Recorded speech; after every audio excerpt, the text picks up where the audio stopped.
J'écoutais le témoignage de l'une des 2 enfants qui est harcelée et qui était la meilleure amie de cet enfant qui s'est donné la mort et qui expliquait que le proviseur n'a rien fait, que le proviseur n'est même pas venu la voir, que, à l'exception de sa prof d'anglais, si j'ai bien compris, l'ensemble des professeurs n'ont pas eu d'ailleurs un mot. Mais pourquoi ? Parce qu'en fait, l'institution est à la fois terrorisée, peut-être par les parents eux-mêmes, d'ailleurs, des harceleurs, et démunis sur le plan des sanctions, parce qu'il est évidemment extrêmement compliqué d'évincer un harceleur de l'école. Et ce qui se passe la plupart du temps à l'issue, c'est que c'est les enfants harcelés qui finissent par changer d'établissement du fait de leurs parents, et non pas les harceleurs. Donc il y a vraiment une inversion, en fait, des valeurs, du camp de la peur, si je puis dire, un effondrement de l'autorité. Et quand on se dit qu'en France, dans notre pays, c'est des gamins harceleurs, finalement, qui font la loi dans les établissements, on se dit que oui, on est quand même descendu très bas.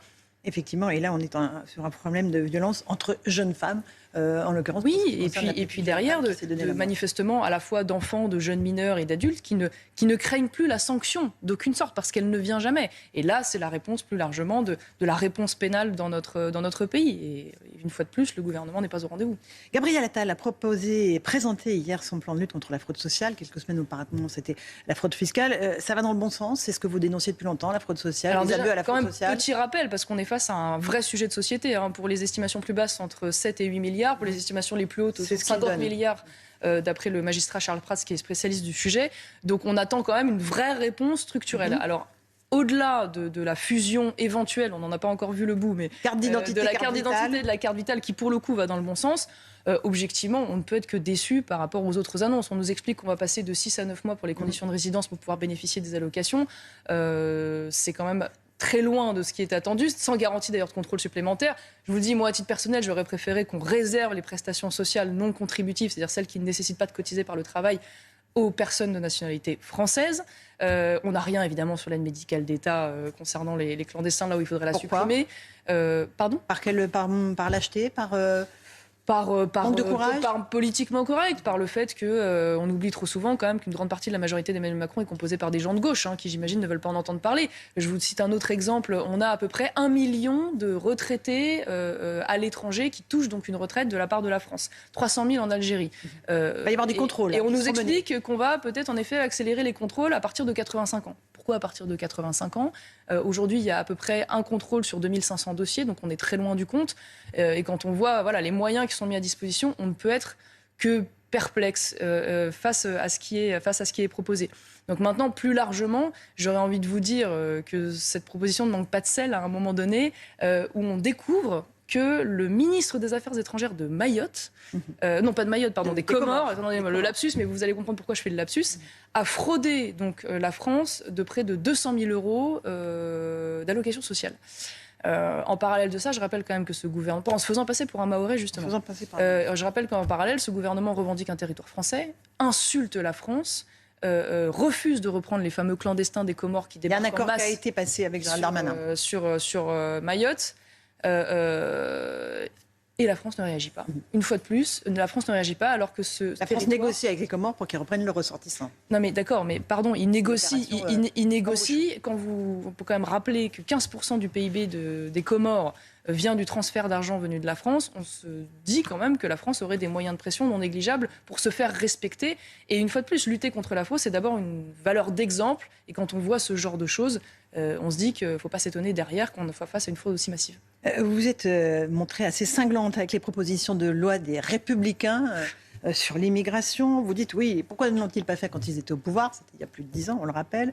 Qu'est-ce qui ne vous va pas dans ces mesures qui sont un plagiat de celles du Rassemblement national, comme le dit elle-même Marine Le Pen ? Alors, déjà, même plus près de nous, on pourrait s'étonner pourquoi ne l'ont-ils pas proposé pendant la présidentielle ? Parce qu'à la limite, l'enjeu, il était d'abord là. Mais bon, ils ont pratiquement proposé toutes les idées, à part Pas tout quand même. Il y a beaucoup de choses qui sont apparues. Alors, une fois de plus, je partage l'objectif et je partage énormément de propositions, puisqu'en l'occurrence, le mouvement auquel j'appartiens, Reconquête, en avait proposé par un présidentiel de nombreuses. Donc là-dessus, pas de sujet. Ce que je déplore en revanche, c'est un certain nombre d'oublis, parce qu'on voit bien quand même qu'ils s'arrêtent au tabou. Ils s'arrêtent au tabou de la suppression du droit du sol, sauf pour Mayotte. Ils s'arrêtent au tabou de la priorité nationale, justement, pour les aides, l'accès au logement. Par peur que ce ne soit pas constitutionnel. Et l'emploi, notamment. Oui, mais enfin, vous savez, il y a plein de manières d'appréhender la chose. Ils il s'arrête à la question de la déchéance de nationalité pour les criminels étrangers, il s'arrête à la question de l'expulsion pour les personnes qui sont en situation de chômage durable. Et je rappelle que c'est pas un petit sujet. Je vous donne un chiffre qui est quand même éloquent, qui recoupe l'histoire d'ailleurs de la question du poids de notre dépense sociale dans le pays. 41,6% des ressortissants algériens en France, en âge de travailler, sont en situation d'inactivité. Donc c'est pas un petit sujet. Et la deuxième chose que je leur reproche, c'est une forme de facilité. C'est-à-dire qu'ils montrent, comme on va dire, proposition centrale qui a fait couler beaucoup d'encre, ce fameux bouclier constitutionnel, c'est-à-dire ils disent formidable. Pour que le droit français soit exactement. Ils disent, et moi je partage totalement l'objectif, attention, et symboliquement je trouve pas ça inintéressant, mais soyons francs avec les Français. Ils disent, on va inscrire dans la Constitution la supériorité du droit français sur le droit international et européen. Ok, sauf que il y a un côté baguette magique. Pardon de vous dire que quand on est la France en particulier, on ne peut pas simplement en réformant de manière interne sa Constitution se défaire des traités auxquels on s'est lié. Sauf à remettre en cause la crédibilité de la France et à faire en sorte que ces engagements futurs, évidemment, n'aient plus aucune valeur. C'est parce que Éric Zemmour, précisément, Zemmour en a parlé, mais surtout, une réforme constitutionnelle. Éric Zemmour, il donc était... la même chose. Non, je vous dis, pour ça, symboliquement, c'est pas inintéressant, mais allons plus loin. C'est-à-dire que donc il s'est trompé lui aussi. Non, il ne s'est pas trompé. Et pourquoi ? Parce que lui, il apporte la vraie réponse à côté. Et qu'est-ce qu'il dit ? Il dit, on ne peut pas faire autrement que de renégocier, ou de dénoncer d'ailleurs, un certain nombre d'engagements internationaux. On pourrait parler de la Convention européenne des droits de l'homme et de la CEDH. On peut parler, bien sûr, aujourd'hui de ce qui se passe au sein de l'Union européenne. Mais pour ça, et c'est pour ça que les LR vont pas là-dessus, je vais vous dire pourquoi. Parce que les LR, aujourd'hui, ils sont où au Parlement européen ? Ils sont avec les centristes et la gauche. C'est-à-dire que cette majorité qui a fait élire Mme von der Leyen.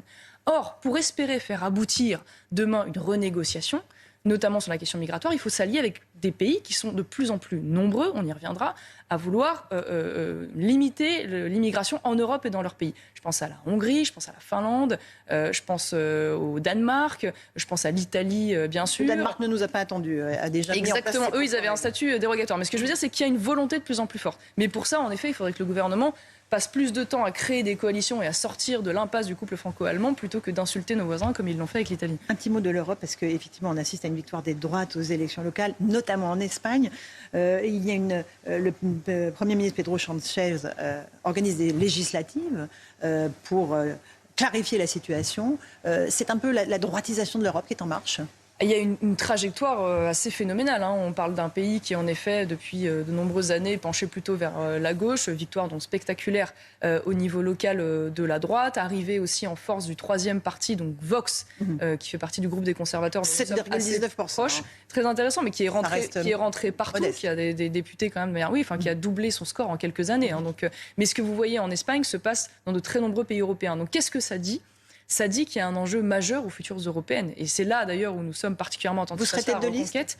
Reconquête. J'ai posé ma candidature. La décision n'est pas encore prise. Mais donc, on a une chance historique, peut-être, de voir de pouvoir sortir de cette majorité centriste, donc à laquelle appartient l'AR dont je vous parlais tout à l'heure, pouvoir reconstituer une autre majorité autour des conservateurs de droite en Europe, et ainsi faire élire une nouvelle présidence de commission et faire en sorte que l'Union européenne porte une autre politique.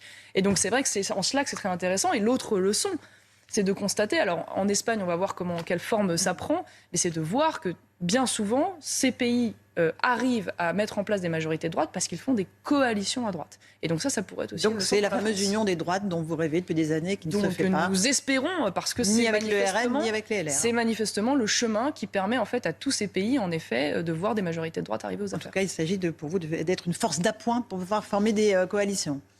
Oui, tout à fait. En tout cas, il faut bien sûr représenter une force significative dans le paysage pour pouvoir ensuite porter cette idée. Et c'est l'objectif que nous donnons aux Européennes notamment. Le Rassemblement national, Emmanuel Macron a recadré Elisabeth Borne hier en Conseil des ministres.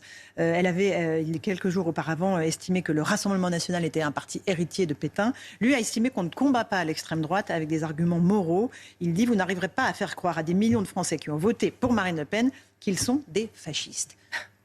Est-ce que c'est le bon argument, selon vous ? Non, mais déjà, c'est vrai que c'est extraordinaire, cette capacité de la plupart des hommes politiques français à faire la morale plutôt que la politique. Je sais pas, ils ont raté leur vocation. C'est parce que fait Emmanuel Macron. Ils auraient dû être curés plutôt que ministres, parce que manifestement, voilà. En fait, ça dit plusieurs choses. Un, évidemment, l'argument est d'une médiocrité, d'une pauvreté intellectuelle et même historique. C'est pas un parti pétainiste, le Rassemblement national ? Évidemment que non. Ne serait-ce que parce que je vous rappelle qu'il s'est créé en 1974, quand même, bien après la Seconde Guerre mondiale, rappelons-le quand même. C'est évidemment extrêmement ringard. En cela, Emmanuel Macron a raison de le dire, mais enfin, Rappelons quand même, parce que la gauche et l'extrême gauche passent tellement de temps à nous expliquer qu'Emmanuel Macron est un homme de droite qu'on en oublierait que lui-même vient du Parti socialiste, mais surtout que Madame Borne, qui est la première ministre de la France, vient du Parti socialiste.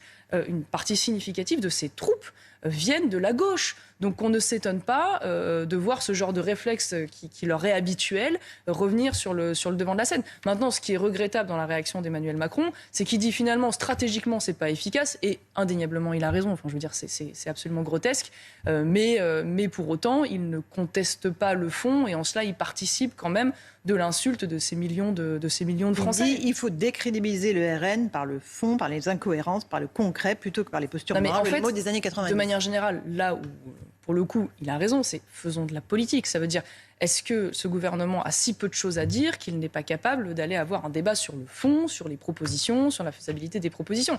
Et en cela, c'est plutôt sain. Maintenant, c'est vrai qu'Emmanuel Macron est quand même un peu particulier, parce que lui-même a quand même joué un peu à ça par le passé. Donc voilà, moi je trouve ça déplorable, je trouve ça lamentable. Et donc je me félicite finalement que maintenant tout le monde rit de ce genre d'attitude. Ça veut dire qu'on a quand même avancé fort heureusement et qu'on est sorti de cette espèce de réflexe pavlovien. Une précision, Elisabeth Borne dit dans cette interview sur Radio J, je n'ai jamais entendu Marine Le Pen dénoncer ce qu'ont pu être les positions historiques de son parti. Je pense qu'un changement de nom ne change pas les idées, les racines.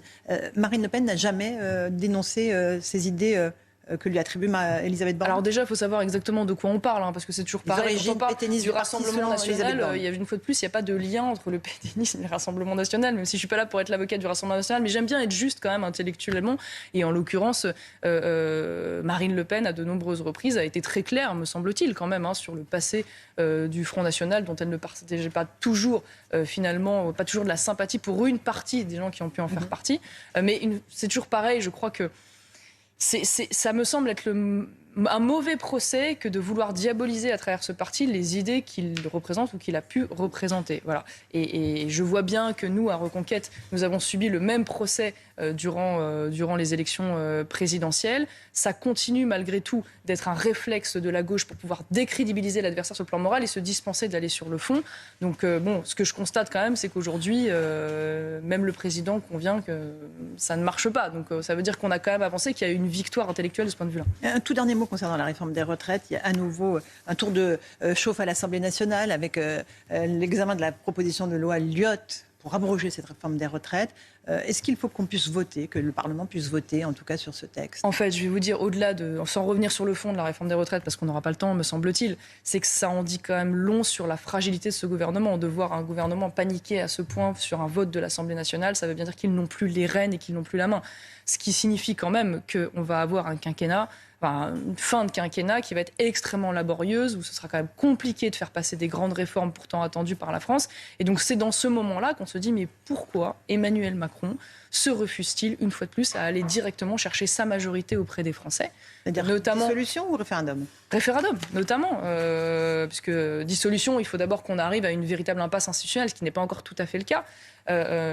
Maintenant, voyons aussi comment les choses évoluent. J'ai vu que le ministre de l'Intérieur avait tendu la main aux Républicains. Absolument. D'accord, sur l'immigration. Exactement, notamment sur l'immigration. Mais il faut comprendre que les Républicains n'attendent que ça. Il suffit d'écouter l'interview de Laurent Wauquiez qui défend le bilan d'Emmanuel Macron sur bien des aspects. Il ne l'accable pas, tout le monde. On voit le fameux gouvernement fantôme d'Éric Ciotti, dont la moitié sont des gens qui ont déjà plaidé pour des alliances avec Emmanuel Macron. Donc en fait, cette fragilité structurelle, elle sera peut-être in fine compensée par une alliance avec les Républicains, mais ça, il n'y a que le temps qui nous le dira. Marion Maréchal était l'invitée de la matinale de CNews. Merci Merci beaucoup d'être venue ce matin. À vous, Romain.